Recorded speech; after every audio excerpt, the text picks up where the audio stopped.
कहानी की शुरुआत होती है मैलरी नाम की एक लड़की से, जो कि एक पेंटिंग बना रही होती है। मैलरी प्रेग्नेंट है और कुछ ही दिन बाद उसका बच्चा पैदा होने वाला है। तभी उसकी बहन जेसिका आती है और मैलरी से कहती है कि तुमने टीवी पर न्यूज देखा है, न्यूज में कुछ अजीब सी खबरें दिखाई जा रही हैं। मैलरी जब न्यूज देखती है तो उसे पता चलता है कि रशिया में एक ऐसी बीमारी फैल गई है जिसमें इंसान अपने दिमाग पर कंट्रोल खो देता है और यह बीमारी उस इन्फेक्टेड इंसान को खुद की जान लेने पर मजबूर कर देती है। रिपोर्टर बताता है कि अब तक पूरी तरह से किसी को भी पता नहीं है कि यह एक बीमारी है या फिर कोई वायरस। बस अचानक किसी चीज को देखकर लोग अपने आप पे कंट्रोल खोकर बेरहमी से अपनी जान ले लेते हैं। न्यूज में बताया जाता है कि यह बीमारी लाखों लोगों में फैल गई है और अब यह बीमारी रशिया से दूसरी कंट्रीज में भी फैल रही है। लेकिन मैलरी इस न्यूज को इग्नोर करके जेसिका के साथ अपनी प्रेगनेंसी चेकअप के लिए हॉस्पिटल चली जाती है। वहां डॉक्टर उसे खुशखबरी देती है कि बच्चा बिल्कुल ठीक है और जल्द ही वो मां बनने वाली है। यह सुनकर मैलरी खुश हो जाती है और वापस घर लौटने लगती है। लेकिन हॉस्पिटल से निकलते वक्त मैलरी की नजर एक लड़की पर पड़ती है जो अपने सिर को जोर जोर से सामने के शीशे से मार रही होती है। यह देखकर मैलरी घबरा जाती है और जल्दी जाकर जेसिका के साथ कार में बैठ जाती है। मैलरी जेसिका से कहती है कि जल्दी चलो, मुझे लगता है कि रशिया का वो खतरनाक वायरस यहाँ भी पहुंच चुका है। बाहर सड़कों पर लोगों में हलचल मच चुकी थी और लोग खुद को मारने लगे थे। जेसिका जल्दी से गाड़ी स्टार्ट करके तेजी से घर की तरफ गाड़ी को भगाती है, लेकिन अब हालात और बिगड़ते जा रहे थे। सड़क पर बहुत सारे एक्सीडेंट होने लगते हैं। यह देखकर मैलरी बहुत ज्यादा डर जाती है और तभी ड्राइव करते हुए जेसिका कुछ ऐसा देख लेती है जिससे उसकी आंखों का कलर चेंज हो जाता है। अब जेसिका अपने आप पर कंट्रोल खोकर कार की स्पीड बढ़ा देती है और सामने से आने वाली गाड़ियों से खुद का एक्सीडेंट करवाने लगती है। मैलरी उसे ऐसा करने से रोकती है पर जेसिका नहीं रुकती, जैसे किसी ने उसके दिमाग पर काबू कर लिया हो। और तभी कार एक दूसरी गाड़ी से टकराकर इनका एक्सीडेंट हो जाता है। लकीली इस एक्सीडेंट में दोनों बच जाती हैं और दोनों गाड़ी से बाहर निकल आती हैं। लेकिन इससे पहले कि मैलरी कुछ समझ पाती, तभी वो देखती है कि उसकी बहन जेसिका एक ट्रक के सामने आकर अपनी जान दे देती है। मैलरी अपनी आंखों के सामने जेसिका की इतनी भयानक मौत देखकर बहुत ज्यादा डर जाती है। लेकिन हालात कुछ ऐसे थे कि उसे अपनी बहन की डेड बॉडी के पास जाने का टाइम भी नहीं मिलता। वो देखती है कि चारों तरफ लोगों में भगदड़ मची हुई है और मैलरी भी उन्हीं लोगों में शामिल होकर आगे की तरफ दौड़ने लगती है। लेकिन पीछे से उसे कोई धक्का देकर नीचे गिरा देता है। तभी एक औरत उसकी मदद करने आती है, लेकिन इससे पहले कि वो मैलरी को उठा पाती, तभी उसे भी सामने कोई चीज दिखाई देती है और वो औरत भी जेसिका की तरह एक जलती हुई कार में बैठकर अपनी जान दे देती है। इसी बीच टॉम नाम का एक बंदा आता है। वो मैलरी को उठाकर पास के घर के अंदर ले आता है। इस घर में पहले से कुछ लोग मौजूद होते हैं और ये लोग भी अचानक से ये सब देखकर बहुत ज्यादा डरे हुए होते हैं। घर के अंदर मौजूद सभी लोग एक दूसरे से पूछते हैं कि आखिर क्या हो रहा है, पर किसी को कुछ पता नहीं होता। इसलिए ये लोग टीवी ऑन करते हैं। न्यूज में बताया जाता है कि बाहर कुछ ऐसी चीज मौजूद है जिसे देखते ही लोग पागल हो जाते हैं और खुद को मारने पर उतर आते हैं। रिपोर्टर बताता है कि यह वायरस पूरी दुनिया में फैल चुका है, इसलिए जो कोई भी इस वायरस से इन्फेक्टेड नहीं हुआ है उसे चाहिए कि वो अपने घर की सारी खिड़की दरवाजे बंद रखे और घर से बाहर निकलने की गलती बिल्कुल न करे। ये लोग जल्दी से घर की सभी खिड़कियां बंद कर देते हैं और साथ ही साथ खिड़कियों के शीशे भी पेपर से ढक देते हैं ताकि बाहर मौजूद उस राक्षस की नजर अंदर इन पर न पड़ सके। इसी तरह से 3 दिन बीत जाते हैं, लेकिन अभी तक किसी को समझ नहीं आता कि यह सब क्या हो रहा है। ये सभी लोग घर में परेशान बैठे होते हैं। तभी बाहर से दरवाजे पर नॉक होता है। एक लड़की जो रो रो कर इनसे रिक्वेस्ट करती है कि प्लीज दरवाजा खोलो। टॉम उस लड़की के लिए दरवाजा खोलने जाता है, पर डगलस उसे दरवाजा खोलने से मना करता है क्योंकि उसे डर था कि कहीं यह लड़की इन्फेक्टेड न हो। लेकिन यहाँ मैलरी डगलस पर बंदूक तान देती है और टॉम को उस लड़की के लिए दरवाजा खोलने को कहती है। टॉम उसके लिए दरवाजा खोल देता है और वो लड़की अंदर आ जाती है। उस लड़की का नाम ओलिम्पिया है और ओलिम्पिया भी प्रेग्नेंट थी। ओलिम्पिया से जब पूछा जाता है कि तुम अपनी आंखों पर पट्टी लगाकर यहाँ तक कैसे पहुँची, तब ओलिम्पिया बताती है कि उसका खाना खत्म हो गया था, इसीलिए वो एक एक करके हर एक घर का दरवाजा नॉक करते हुए यहाँ तक पहुँच गई। यह सुनकर डगलस कहता है कि हम सबका भी भूख से बुरा हाल हो गया है क्योंकि ये लोग भी पिछले 7 दिनों से इसी घर में फंसे हुए हैं। इसलिए ये लोग सोचते हैं कि बाहर से खाना कैसे लाया जाए। हालांकि घर से कुछ ही दूर एक सुपरमार्केट है, लेकिन वहां तक बिना देखे पहुंचना एक बड़ा चैलेंज था। तब इस घर का मालिक कहता है कि घर के बाहर सीसीटीवी कैमरास लगे हुए हैं। अगर हम सीसीटीवी कैमरा के जरिए उन मॉन्स्टर्स का लोकेशन पता लगा लें तो हम उन मॉन्स्टर्स से छिपकर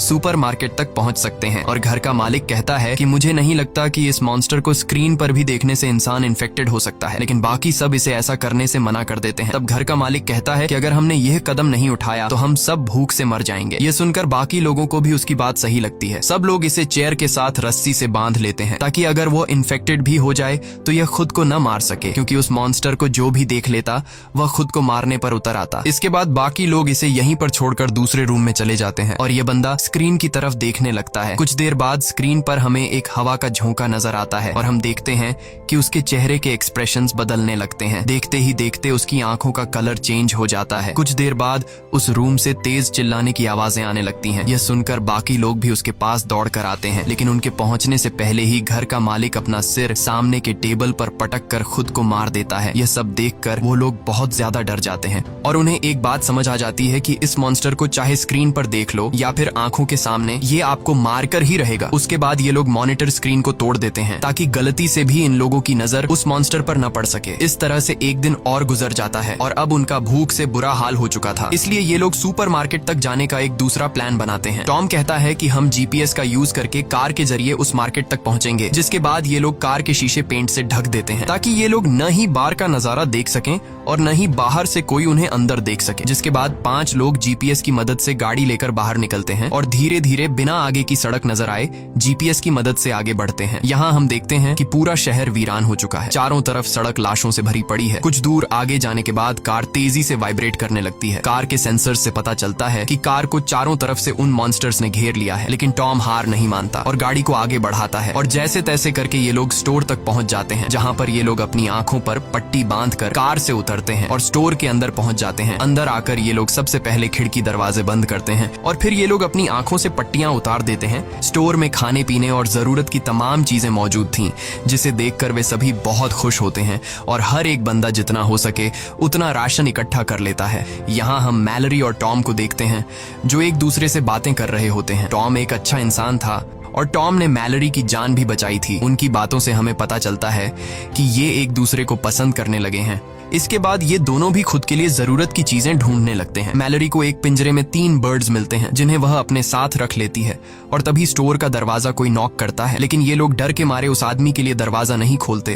तब वह आदमी रो रो कर रिक्वेस्ट करता है कि प्लीज दरवाजा खोल दो। अब इन लोगों को उस आदमी पर तरस भी आता है और उन्हें डर भी था कि कहीं यह आदमी इन्फेक्टेड ना हो, इसलिए ये लोग पहले से उस आदमी के लिए दरवाजे पर तैयार खड़े हो जाते हैं ताकि उन्हें अगर उस आदमी पर जरा सा भी शक हो कि यह इन्फेक्टेड है तो उसे मार देंगे। ये लोग जैसे ही उसके लिए दरवाजा खोलते हैं, वह आदमी जबरदस्ती घुसने लगता है और कहता है कि ये मॉन्स्टर्स बहुत ही खूबसूरत हैं, तुम सभी को इसे देखना चाहिए। यह सुनकर ये लोग समझ जाते हैं कि यह आदमी भी इन्फेक्टेड है। अब उनके पास उस आदमी को बाहर निकालने का कोई रास्ता नहीं था, इसलिए चार्ली सबको बचाने के लिए उस आदमी को जोर से धक्का देकर बाहर धकेल देता है और खुद भी उसके साथ बाहर चला जाता है। बाहर वह बंदा चार्ली को बुरी तरह से मार देता है और चार्ली ने अपने साथियों की जान बचाने के लिए अपनी जान दे दी। यहाँ मैलरी नोट करती है कि जब वो मॉन्स्टर्स करीब हों तो बर्ड्स शोर करने लगते हैं और अब ये बर्ड्स उनके लिए एक बड़ा सहारा बनेंगे। उसके बाद बाकी बचे 4 लोग राशन लेकर वापस लौट आते हैं और उन सबको चार्ली की मौत का बहुत दुख था। अब रात हो जाती है और हम देखते हैं कि सभी लोग अपने अपने रूम में चले गए हैं और तभी बाहर दरवाजे पर कोई नॉक करता है। ओलिम्पिया को जब पता चलता है कि बाहर दरवाजे पर कोई है तो वो बिना सोचे समझे उस आदमी को घर के अंदर ले आती है, लेकिन तभी मैलरी उसे देख लेती है और उसे गन से शूट करने की धमकी देती है। यहाँ पर घर के बाकी लोग भी कमरों से बाहर निकल आते हैं और एक अनजान आदमी को देखकर ये लोग डर जाते हैं और ओलिम्पिया पर चिल्लाने लगते हैं कि तुमने इस आदमी को अंदर क्यों लाया। ओलिम्पिया कहती है कि मैं अकेले बाहर रह चुकी हूँ, मुझे पता है कि अकेले बाहर रहना कितना मुश्किल है, इसीलिए मुझे इस आदमी पर तरस आकर मैंने उसे अंदर लाया। और यहाँ ये आदमी जिसका नाम गैरी है, वह बताता है कि प्लीज मुझे घर से बाहर मत निकालो। वो कहता है कि मेरे घर में कुछ साइको लोग घुस आए थे जिन्होंने मेरे दोस्तों की आंखें जबरदस्ती खोल दी और उन्हें उस शैतान को दिखा दिया जिसे देखते ही मेरे सारे दोस्तों ने सुसाइड कर लिया, पर मैं किसी तरह बचकर भागते भागते यहाँ तक पहुँच गया। यहाँ हमें पता चलता है कि जो कोई भी उस शैतान को देख लेता है तो वो शैतान उस इंसान को कुछ ऐसा दिखाता है जिससे वो बहुत ज्यादा डर जाता है। यानी यह शैतान उस इंसान को उसकी जिंदगी का सबसे बड़ा दुख या फिर नुकसान दिखाता है। ये दुख इतना गहरा होता है कि वो सह नहीं पाता और अचानक बहुत ही ज्यादा डिप्रेशन में जाकर वो इंसान खुद को मार देता है। यहाँ गैरी कुछ और बातें भी बताता है। वो कहता है कि उन साइको लोगों की आंखों पर पट्टी नहीं थी, बल्कि वो उस शैतान को देखकर खुश हो रहे थे। गैरी की यह बातें सुनकर हमें पता चलता है कि वो शैतान उस इंसान को नहीं मार पाता जो अपनी जिंदगी में पहले से बहुत ज्यादा दुखी होता है, क्योंकि वो पहले से ही अंदर से टूटा हुआ होता है।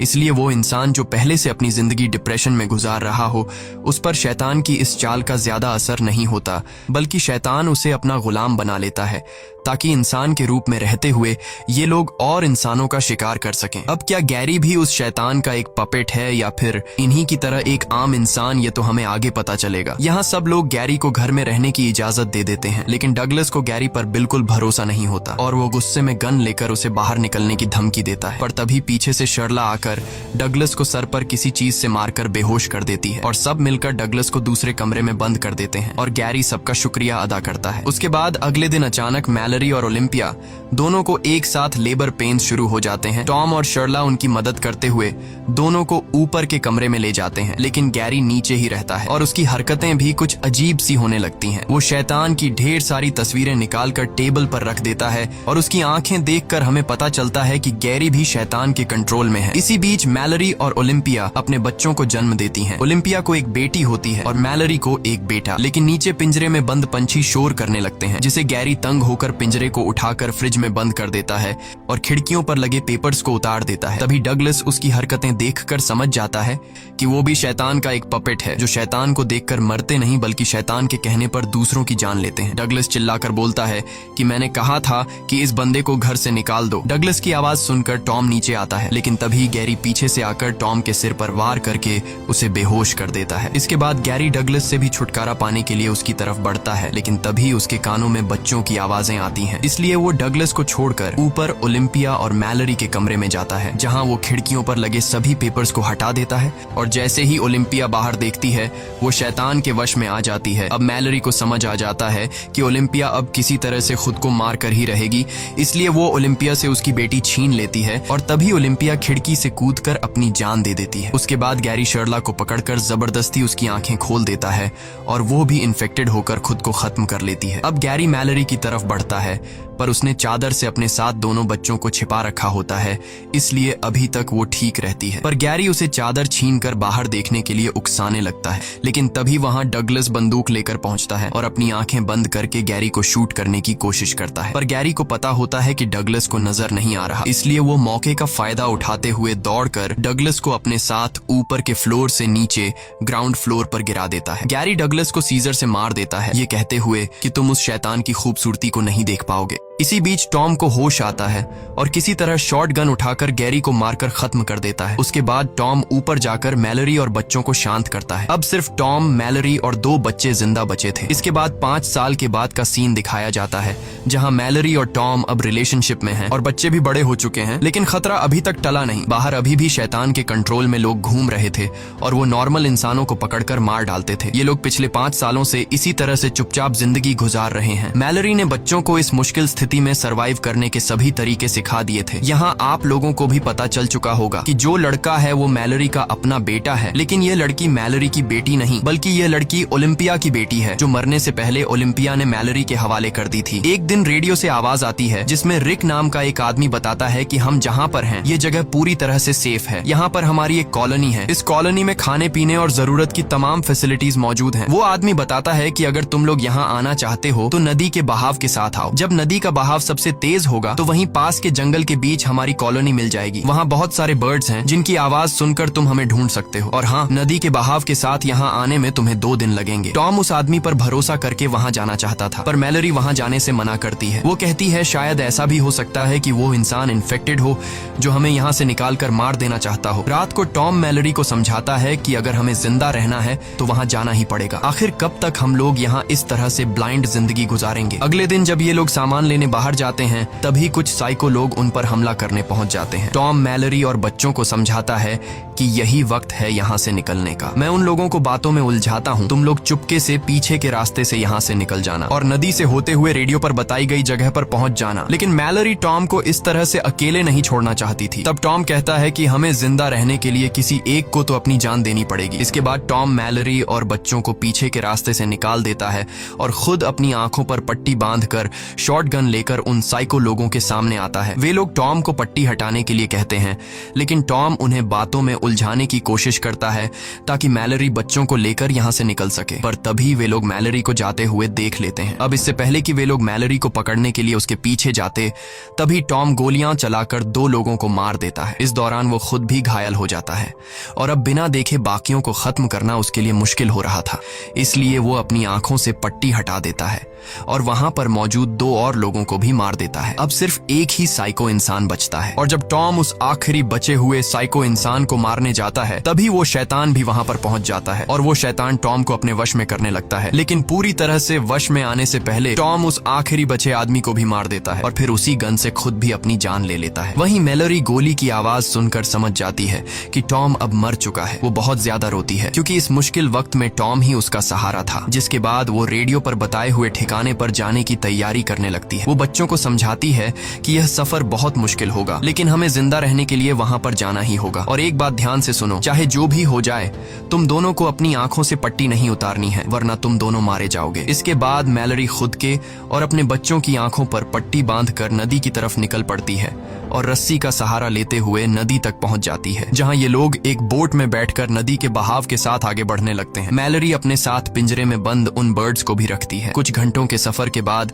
मैलरी रेडियो के जरिए उस कॉलोनी में रहने वाले लोगों से कांटेक्ट करती है जहां वो जा रही है। लेकिन तभी पिंजरे में बंद परिंदे शोर करने लगते हैं और उसी वक्त एक डरावनी आवाज मैलरी को बार बार पुकारने लगती है, पर वो सब कुछ इग्नोर करके आगे बढ़ना जारी रखती है। कुछ ही दूर जाने के बाद वो आवाज उसके और करीब होने लगती है। अब हम देखते हैं कि एक आदमी मैलरी के काफी करीब आकर उससे कहता है कि तुम अपनी आंखों से पट्टी निकाल दो, तुम यहाँ पर सेफ हो और मेरे पास खाना भी है। लेकिन मैलरी बच्चों को चादर से छिपाकर गन से चारों तरफ शूट करने लगती है, जिससे वो आदमी समझ जाता है कि मैलरी अपनी आंखों से पट्टी नहीं हटाएगी। इसलिए वो आदमी बोट के पास आकर मैलरी पर हमला कर देता है और जबरदस्ती मैलरी की आंखों से पट्टी हटाने की कोशिश करता है। और यह आदमी भी गैरी की तरह मैलरी से कहता है कि तुम्हें अपनी आंखों से पट्टी हटाकर उस शैतान को देखना चाहिए, वो बहुत ज्यादा खूबसूरत है। लेकिन मैलरी खुद को बचाने के लिए एक हथियार से उस पर हमला कर देती है और उसे मारकर वहां से बच निकलती है। इस तरह से सफर करते हुए मैलरी और बच्चों को 24 घंटे गुजर चुके थे और ये लोग बहुत ज्यादा थक जाते हैं। तभी अचानक बोट एक ट्रक से टकराती है, जिससे उसका बेटा और खाने पीने का सामान पानी में गिर जाता है। अब मैलरी अपने बेटे को तो पानी में डूबने से बचा लेती है, लेकिन इनके पास जो खाने पीने की चीजें थीं वो नदी में बह जाती हैं। ये देखकर मैलरी बहुत ज्यादा परेशान हो जाती है, क्योंकि अगर उन्हें खाने पीने की चीजें नहीं मिली तो वो भूख से मर जाएंगे। इसलिए मैलरी खाना ढूंढने के लिए बोट को नदी के किनारे लगाती है और बच्चों से कहती है, चाहे कुछ भी हो जाए तुम दोनों बोट पर ही रहना और अपनी आंखों से पट्टी बिल्कुल भी मत निकालना। इसके बाद वो बोट से एक रस्सी बांधकर खाने पीने की चीजें ढूंढते हुए जंगल के बीच एक घर में पहुंचती है और वहां उसे कुछ खाने पीने की चीजें मिल भी जाती हैं। लेकिन सामान लेकर जब वो वापस लौटने वाली होती है, तभी वो शैतान उसके पीछे पड़ जाते हैं और मैलरी को इंसानों की आवाज में बुलाने लगते हैं। मैलरी गोलियां चलाते हुए तेजी से वहां से भागती है। गोलियों की आवाज सुनकर ओलिम्पिया की बेटी खुद को रस्सी से बांधकर बोट से उतरती है और मैलरी को ढूंढने के चक्कर में सीधे उस शैतान के पास चली जाती है। लेकिन तभी मैलरी उसे खींचकर वापस ले आती है और गुस्से में उसे डांटती है कि मैंने तुमसे कहा भी था कि बोट से मत उतरना। इसके बाद ये तीनों फिर से अपना सफर जारी रखते हैं और अब मैलरी और बच्चे 42 घंटे से लगातार सफर पर हैं। मैलरी बच्चों को समझाती है कि अब नदी में एक ढलान आने वाला है, जिससे पानी का बहाव बहुत तेज हो जाएगा, इसलिए बोट को मजबूती से पकड़ कर रखना। थोड़ी ही दूर आगे जाने के बाद नदी का बहाव तेज होने लगता है। ये लोग मजबूती से बोट को कसकर पकड़ लेते हैं, लेकिन यह रास्ता बहुत ही ज्यादा खतरनाक था। तभी अचानक उनकी बोट पलट जाती है और तीनों पानी में गिर जाते हैं और ये तीनों पानी में बहते रहते हैं। अब मैलरी अपने बेटे को तो पानी में पकड़ लेती है, लेकिन ओलिम्पिया की बेटी को जमीन मिल जाती है और वो मैलरी को पुकारने लगती है। लड़की की आवाज सुनकर मैलरी उसे भी ढूंढ लेती है। इस तरह से उन्होंने अपने सफर का सबसे मुश्किल रास्ता तय कर लिया था और अब उनकी मंजिल काफी करीब थी। ये लोग जंगल में आगे बढ़ते हैं और तभी उन्हें परिंदों की आवाज भी सुनाई देती है, जिस तरह से उन्हें रेडियो में कहा गया था। ये लोग परिंदों की आवाज का पीछा करते हुए उसी डायरेक्शन में जाते हैं, लेकिन तभी वो शैतान भी वहां पहुंच जाता है और उनका पीछा करने लगता है। वो शैतान उन्हें अपनी आंखों से पट्टी हटाने के लिए बहकाने की कोशिश करता है, लेकिन मैलरी बच्चों से कहती है कि आवाज पर ध्यान ध्यान मत दो और आगे बढ़ते रहो। आगे बढ़ते दौरान अचानक मैलरी नीचे गड्ढे में गिर जाती है और बेहोश हो जाती है। बच्चे भी परेशान हो जाते हैं कि मैलरी कहाँ गई। वे लोग मैलरी को यहाँ वहाँ ढूंढने लगते हैं और मौके का फायदा उठाते हुए वो शैतान मैलरी की आवाज में बच्चों से पट्टी उतारने को कहता है। ना समझ बच्चे शैतान को मैलरी समझकर अपनी आंखों से पट्टी उतारने लगते हैं, पर तभी सही समय पर मैलरी होश में आ जाती है और जोर से चिल्लाकर बच्चों को पट्टी उतारने से रोक लेती है और उनकी आवाज को फॉलो करते हुए बच्चों के पास आ जाती है। इसके बाद मैलरी उन्हें लेकर बर्ड्स की आवाज सुनते हुए भागना शुरू करती है, क्योंकि इस बीच वो शैतान बिल्कुल उनके पीछे पड़ा हुआ था और हर एक संभव कोशिश करके इन लोगों को कॉलोनी में एंटर होने से रोकने की कोशिश कर रहा था। पर ये लोग शैतान को इग्नोर करके फाइनली उस जगह तक पहुंच जाते हैं और मैलरी जल्दी दरवाजा खोलने के लिए इन लोगों से रिक्वेस्ट करती है। वो लोग उन्हें अंदर ले आते हैं और सबसे पहले उनकी आंखें चेक करके कंफर्म किया जाता है कि वह इन्फेक्टेड हैं या नहीं। जब उन्हें पता चलता है कि ये तीनों इन्फेक्टेड नहीं हैं, तो वो लोग उन तीनों को कॉलोनी के अंदर ले आते हैं। मैलरी अपनी पट्टी हटाकर देखती है कि ये एक ब्लाइंड स्कूल है जहां ज्यादातर लोग देख नहीं सकते और इसलिए वो शैतान उनका कुछ नहीं बिगाड़ सकता। यहाँ मैलरी की मुलाकात रिक नाम के एक बंदे से होती है। ये असल में वही बंदा है जिसने रेडियो के जरिए मैलरी और टॉम को इस जगह का लोकेशन दिया था। यहाँ बहुत सारे बर्ड्स भी पाले जाते हैं ताकि खतरे की वार्निंग उन्हें मिलती रहे। मैलरी भी पिंजरे में बंद उन परिंदों को आजाद कर देती है। इसी के साथ ये कहानी खत्म हो जाती है। अगर आपको वीडियो अच्छी लगी हो तो हमारे चैनल को सब्सक्राइब और वीडियो को लाइक जरूर कीजिएगा और अगर आपको इस मूवी का सेकंड पार्ट देखना है तो कमेंट में पार्ट 2 लिखें।